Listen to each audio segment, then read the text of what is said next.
जी बिल्कुल, मैं इस वक्त मौजूद हूँ ज़मान रोड पे और यहाँ पे पीटीआई की बहुत बड़ी एक कारकुनान मेरे साथ मौजूद हैं, लेडीज़ मौजूद है। आइए हम इनसे जानने की कोशिश करते हैं कि ये जो हुकूमत इमरान खान साहब को गिरफ़्तारी करने में लगी हुई है, क्या ऐसा करना मुमकिन है? अस्सलाम वालेकुम।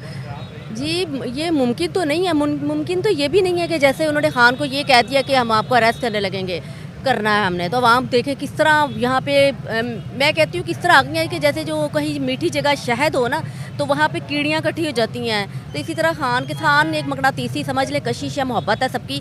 तो मकनातीस जहाँ पे होगा, लौह जो होगा, तो वो चीज़ों को चिपका लेता है ना। ऐसे खान ने अपनी आवाम को अपने साथ इसी तरह चिपकाया हुआ है। और रही बात जेल भरने की, जेलों में आने की, तो हम बिल्कुल तैयार हैं, रेडी हैं। आप हमें अरेस्ट करें, कोई बात नहीं, हम जेलों में आने के लिए भी तैयार हैं। ऐसा कुछ भी नहीं है। बल्कि ये जेलों में जब आप लोगों के, तो पाकिस्तान तो बिल्कुल खाली हो जाएगा। सारे लोग जितने भी हैं ना, सारे वो पीटीआई के ही हैं।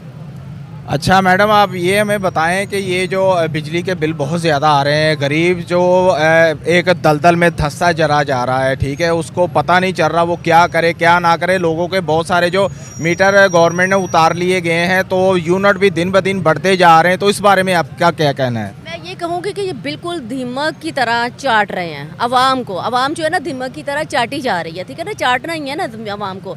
अवाम ये अब यहाँ पे जो ज़मान पार्क में जो लोग आए हैं, कम से कम अगर वो खान के लिए आए हैं ना, तो वो यहाँ भूखे नहीं मर रहे। यहाँ खाना मिल रहा है उनको, तीन टाइम, चार पाँच टाइम ये खाना मिल रहा है।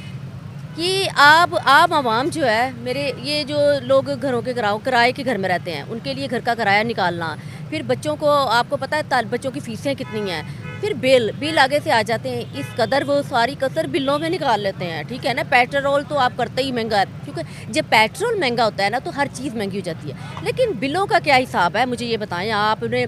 बिलों, जब गर्मी इतनी थी तब बिल बहुत आ रहे हैं, सर्दी आती है तो आप लोग बता देते हो कितने इतने यूनिट हमने कम कर दिया, फिर बढ़ा देते हो। जी हम अब बिजली, मुझे ये बताएं कि सर्दियों में पंखे चलते हैं, एसी चलते हैं, सर्दियों में तो आप लोग गैस भेज देते हो। मैडम, आप हमें ये भी बताएं कि नून लीग ने पहले ये भी कहा था कि खान साहब को गोलियां नहीं लगी, ये फेक है, तो खान साहब सबूत है, इसके बारे में आपका क्या कहना है? इसके बारे में मैं पता क्या कहूँगी। मरीम नवाज़ ने, कहते हैं ना कि वो अपनी की सर्जरी करवा के आई गले की। अब मरीम नवाज़ दिखा दे गला, वो भी दिखाएं अपना, वो अपने ज़ख्म दिखाएं, जिस तरह खान ने बकायदा। क्योंकि जब ये बात वायरल हुई, लोगों ने बातें की, उन लोगों ने कि खान को कोई गोलियां नहीं लगी, वो शुरलियाँ जो बच्चे खेलते हैं वो होती आम थी, जो होती हैं उससे कुछ फ़र्क नहीं पड़ता।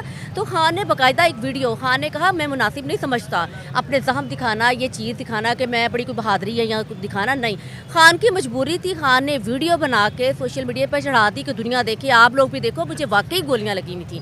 तो मरीम नवाज़ भी दिखा दे उनको गले की कितनी सर्जरी हुई, कितनी हुई है, वो दिखा दे वो भी। और हमारे खान ने तो दिखा दिया, वाकई खान को गोलियां लगी हैं, आपको भी पता है, आवाम को भी पता है।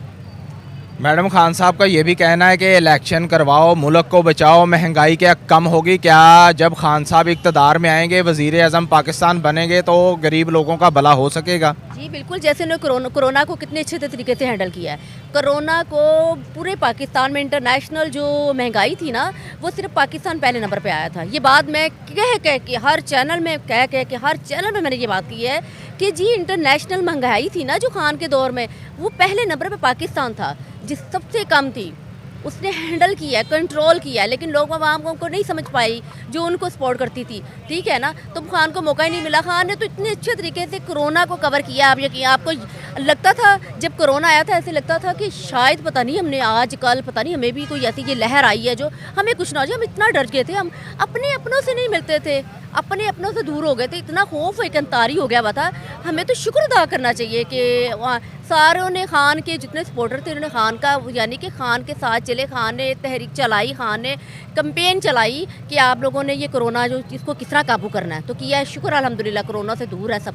तो उसके बाद खान ने मुल्क के लिए सिस्टम को ठीक करना था, साथ ही उन लोगों को वहाँ से इक़्तिदार से उन्होंने हटा दिया गया। तो मैडम ये देखें है ना कि अभी जो मुर्गी है वो 600 साढ़े 600 रुपये किलो है, उसके बाद प्याज जो है वो 250 रुपये किलो, 300 रुपये किलो। हर बंदा अपने अपने रेट लगा के, क्या कोई भी हुकूमत इनको पूछने वाली नहीं है कि अपने रेट से तमाम चीज़ों को बेच रहे हैं? नहीं, ऐसा कुछ भी नहीं है। अपना रेट नहीं होता, रेट उन गवर्नमेंट की तरफ से आता है डेली बेस पे, ऐसा कुछ भी नहीं है। रेट वहाँ से जो आता है तो बिक रहा है। महंगाई है, महंगाई हुई, आवाम तो दायरे, मेरी बात सुने, अब मुर्गी गोश्त चिकन इस तरह की चीज़ें तो गरीब खा ही नहीं सकता, तो आप दालों और सब्जियों की बात कर रहे हैं। अब मैडम आप भी नहीं खा सकते। चीखे निकल गई हैं, अवाम की चीखे, गरीब बंदा मर गया है। कि गरीब आवाम थी ना खान के जब के दौर में, जब चलो वो भी नहीं था, कम से कम आलू, गरीब लोग एक आलू ही था, बच जाता था, एक दाल खा ली, या गरीब लोगों के लिए एक रोटी। ये गरीब लोग जो है ना वो कुछ नहीं मांगता, वो सिर्फ उनको होता है कि 2 वक्त की रोटी, ठीक है ना। तो वो तो गरीब तो गोश्त ये चीज़ों तो उन्होंने कभी सोचा ही नहीं है कि हम ये खाएंगे। वो तो बेचारे गरीब लोग ये कहते तो 2 वक्त की रोटी मिल जाए, तो वो तो सब्जी भी नहीं ले सकता। इतनी महंगा हो गया, खुदा का खौफ करो आप लोग, खुदा का खौफ करो आप लोग। इतनी महंगाई करके क्या, अब वैसे ही अवाम को वैसे ही मार दो, महंगाई करके जो मार रहे हो।